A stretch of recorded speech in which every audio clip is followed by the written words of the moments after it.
ಕಾಂಗ್ರೆಸ್ ಪಕ್ಷದವರು ಮಹಿಳಾ ವಿರೋಧಿಗಳಂತೇಳಿ ದೇಶಾದ್ಯಂತ ಬಿಜೆಪಿಯವರು ಒಂದು ರ್ಯಾಲಿ ಸ್ಟಾರ್ಟ್ ಮಾಡಿದ್ದಾರೆ ಪ್ರತಿಭಟನೆ ಮಸೂದೆ ಬಿಜೆಪಿಯವರೇ ಮಹಿಳಾ ವಿರೋಧಿಗಳು.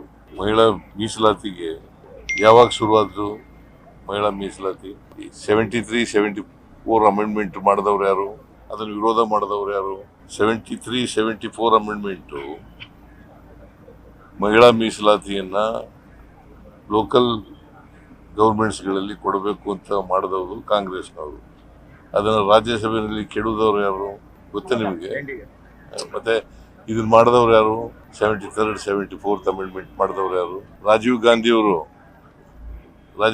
ಯಾವ ಪಾರ್ಟಿಯವರು? ಅದನ್ನ ವಿರೋಧ ಮಾಡಿದವರು NDA ವಿರೋಧ ಮಾಡಿತ್ತು. NDA ಅಂದ್ರೆ ಯಾರು? ಬಿಜೆಪಿ.